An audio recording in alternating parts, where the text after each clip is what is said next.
तो इससे बड़ी दुर्दशा समाजवादी पार्टी की होने वाली है 2027 में, जब समाजवादी पार्टी समाप्तवादी पार्टी बनने की ओर आगे बढ़ने वाली है। वह उससे अधिक अगर आ जाएंगे तो समस्या होती। 50,000 नौकरियां दे के थोड़े सामने खड़ा जी, 50,000 नौकरियां हो गई। भगवंत मान जी की जो नई सरकार है ये नई जॉब्स देने में बहुत अव्वल है। ਮੈਨੂੰ ਇਹ ਨੌਕਰੀ ਪੂਰੀ ਮੈਰਿਟ ਦੇ ਆਧਾਰ ਤੇ ਮਿਲੀ ਹੈ, ਕੋਈ ਸਿਫਾਰਿਸ਼ ਨਹੀਂ ਹੋਈ, ਕੰਮ ਪੂਰੇ ਪਾਰਦਰਸ਼ੀ ਢੰਗ ਦੇ ਨਾਲ ਹੋਇਆ। ਪੰਜਾਬ ਸਰਕਾਰ ਦਾ ਬਹੁਤ ਧੰਨਵਾਦ ਕਰਦਾ ਜਿਨ੍ਹਾਂ ਨੇ ਸਾਨੂੰ ਅਪਰਚੂਨਿਟੀ ਲਿਆ ਕੇ ਦਿੱਤੀ। ਮਕੈਨੀਕਲ ਇੰजीनियर्स ਨੂੰ ਵੀ रिक्रूट किया। अब तक 50,000 से अधिक सरकारी नौकरियां युवाओं को प्रदान की जा चुकी हैं। ये है नया पंजाब, ये है रंगला पंजाब। है एक दिन में 100 करोड़ नहीं आते हैं, ना एक दिन में 50 करोड़। चुनाव जीत के बाद अखिलेश यादव ने कुछ अधिकारियों के नाम गिनवाए थे और धांधली के आरोप लगाए थे। बाकायदा एक लिस्ट अखिलेश जो है वो बार-बार देखिए, श्री अखिलेश यादव जी की पार्टी जब अभी लोकसभा के चुनाव में, देखिए श्री अखिलेश यादव जी को प्रयागराज महाकुंभ में जो आस्था की डुबकी लगाने के लिए एक तरह से महासागर की तरह श्रद्धालुओं का सैलाब उमड़ रहा है, यह देख करके उनको परेशानी हो रही है। भारतीय जनता पार्टी के हमारे राष्ट्रीय अध्यक्ष जी ने पार्टी के कार्यकर्ताओं को निर्देश दिया कि सभी कार्यकर्ता, क्योंकि सेवा ही संगठन है, इस भावना से जिन रास्तों से हमारे श्रद्धालुगण आ रहे हैं, महाकुंभ में आस्था की डुबकी लगाने आ रहे हैं, उनकी सेवा में जुट जाए। लेकिन श्री अखिलेश यादव जी रोज एक ऐसा उल्टा सीधा ट्वीट करेंगे, व्यवस्था तो वह कुछ कर नहीं सकते, वह अव्यवस्था फैलाने वाली पार्टी है।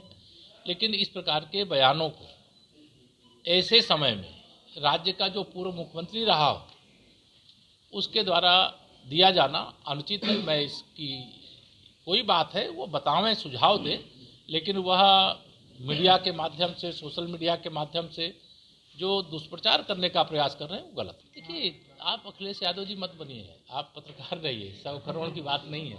मैं इतना बता दूं कि जितनी अच्छी व्यवस्था, ये भारत के इतिहास, स्वतंत्र भारत के इतिहास का सबसे बेहतरीन तरीके से संपन्न हो रहा महाकुंभ का मेला है, और जितनी अच्छी से अच्छी व्यवस्था कर सकते हैं, सेवा कर सकते हैं, वो करेंगे। किसी को असुविधा न हो इसकी कोशिश की जा रही है। लेकिन जब किसी भी रास्ते में, इसी कमरे में अगर मान लो जितने लोगों की रुकने की व्यवस्था है वह उससे अधिक अगर आ जाएंगे तो समस्या होती है। एक दिन में 100 करोड़ नहीं आते हैं, ना एक दिन में 50 करोड़। की पार्टी जब अभी लोकसभा के चुनाव में उनकी पार्टी जीती थी तब उनको सब कुछ अच्छा लगा था। जब समाजवादी पार्टी हार जाती है सब खराब लगता है। लेकिन अभी तो इससे बड़ी दुर्दशा समाजवादी पार्टी की होने वाली है 2027 में, जब समाजवादी पार्टी समाप्तवादी पार्टी बनने की ओर आगे बढ़ने वाली है। क्योंकि समाजवादी पार्टी के बारे में समाज की धारणा है कि ये गुंडों, अपराधियों, माफियाओं, दंगाइयों की पार्टी है।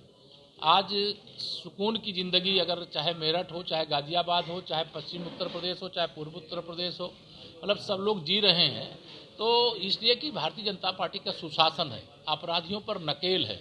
अगर कोई अपराध करेगा तो उनको मालूम है कि उनके खिलाफ इतनी कठोर कार्रवाई होगी कि दोबारा अपराध करने की सोचेंगे नहीं।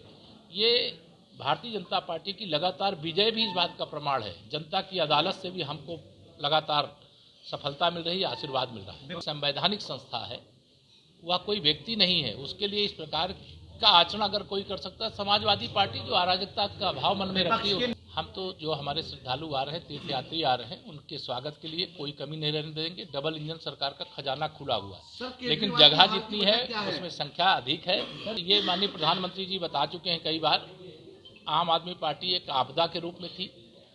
झूठ और लूट को दिल्ली की जनता ने नकार दिया है। दिल्ली की जनता विकास चाहती है, विवाद नहीं चाहती है। और अरविंद केजरीवाल जी 10 वर्ष सरकार में रह करके दिल्ली को बर्बाद करने का काम किया, कूड़े के ढेर में परिवर्तित करने का काम किया है, यमुना मैया को गंदा नाला बनाने का काम किया है, और भ्रष्टाचार के सारे रिकॉर्ड तोड़ने का काम किया है। करेंगे, देखिए ये हम नहीं कह रहे हैं, आप जब विचार करोगे अकेले में तो 2014 और 2014 से पहले देश की सरकार के बारे में, 2017 से पहले प्रदेश की सरकारों के बारे में जब अध्ययन करोगे तो हमें पूरा विश्वास है कि आप फिर हमें आशीर्वाद दोगे। 27 में फिर 300 पार करोगे। जनगणना कराई जाएगी क्या 2027 के चुनाव से पहले? महिलाओं को प्राथमिकता दी जा रही है, किस तरीके से आवासीय योजना जो है प्रधानमंत्री और मुख्यमंत्री, देखिए महिलाओं को प्राथमिकता। भारतीय जनता पार्टी कि माननीय नरेंद्र मोदी जी के नेतृत्व में सरकार बनने के बाद प्राथमिकता महिलाओं को सदा दी गई है। यह प्रयास हमारा लोगों का लगातार रहा है कि जिन परिवारों में जो प्रधानमंत्री आवास योजना, मुख्यमंत्री आवास योजना के लाभार्थी हैं, अगर महिला उस परिवार की सदस्य हैं तो हम महिलाओं के नाम से ही देने का काम। मंत्री जी, आपकी सरकार हमसे जुड़े रहने के लिए हमारे YouTube चैनल को सब्सक्राइब करें और नई वीडियो की नोटिफिकेशन के लिए बेल आइकॉन को दबाएं। अगर आप ये वीडियो Facebook पर देख रहे हैं तो लाइक जरूर करें और ज्यादा से ज्यादा शेयर करें। धन्यवाद।